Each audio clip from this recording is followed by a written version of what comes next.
रहमानिर्रहीम। नमाज जमात के मुतालिक गुफ्तगू जारी थी। आयतुल सिस्तानी मिनहाज की पहली जल्द मसला नंबर 821 में लिखते हैं कि मामूम के लिए जायज़ है कि वो रुकू के ज़िक्र को और सजदे के ज़िक्र को भी इमाम से ज़्यादा अंजाम दे सकता है। यानी इमाम ने रुकू में सिर्फ़ एक मरतबा ज़िक्र रुकू को पढ़ा लेकिन मुक्तदी ने 3 मरतबा अंजाम दिया, इसमें कोई हरज नहीं है, क्योंकि अक़वाल में मुताबियत नहीं होती इमाम की सिवाय 2 मकाम के कि ये हमने पहले बयान कर दिया था। पहला मकाम ये कि मामूम इमाम से पहले तकबीरतुल इहराम नहीं कहेगा।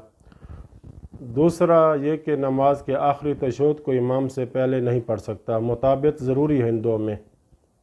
इसके अलावा बाकी जितने भी अक़वाल हैं उनमें इमाम की मुताबियत ज़रूरी नहीं है। आगे लिखते हैं इसी मसले में कि इसी तरह मामूम के लिए जायज़ है जब इमाम ने बाज़ मुस्तहब अज़कार को तर्क कर दे, छोड़ दे, मसलन जैसा कि रुकू की तकबीर हो गई, सजदे में जाने के लिए तकबीर कहते हैं वग़ैरह, इनको इमाम ने अंजाम नहीं दिया अगरचे जानबूझकर भी, तो मामूम के लिए इख्तियार है, चाहे तो इनको अंजाम दे या न दे।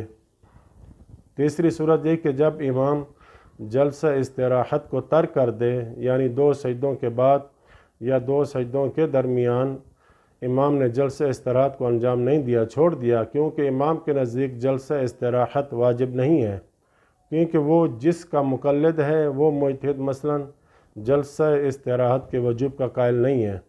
लेकिन अब सवाल ये आता है कि मामूम क्या करे, क्या ये भी जलसा इस्तिराहत अंजाम न दे, जबकि ये उसी मुज्तहिद का मुक़ल्लिद है कि जो जलसा इस्तिराहत को वाजिब समझता है या एहतियात वाजिब समझता है।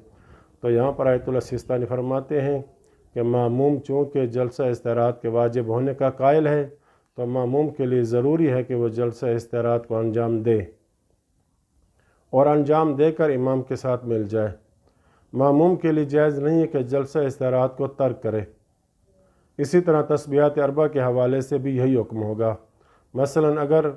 मसलन इमाम के नज़दीक तस्बीहात अरबा एक दफ़ा वाजिब है, जबकि मामूम के नज़दीक 3 मरतबा वाजिब है, तो मामूम 3 मरतबा पढ़कर इमाम से मिलेगा, 1 मरतबा पढ़ने पर इक्तिसार नहीं करेगा। मसला नंबर 822 में लिखते हैं कि मामूम उस वक्त हाजिर हुआ, देखा कि जमात हो रही है, लेकिन मामूम नहीं जानता कि आया इमाम पहली 2 रकतें हैं या इमाम की आखिरी 2 रकत पढ़ रहा है। तो इस सूरत में एहतियात लाज़िम है कि मामूम अलहम्द और सूरत को पढ़ेगा, कसद कुर्बत की नीयत से पढ़ेगा, यानी अलहम्द और सूरत को कसद कुर्बत की नीयत से पढ़ेगा। बस अगर मामूम के लिए वाज़ेह हो जाए कि इमाम तो आखिरी 2 रकातों में था और मामूम ने क़िरात भी कर ली, तो फरमाते हैं दुरुस्त है नमाज जमात।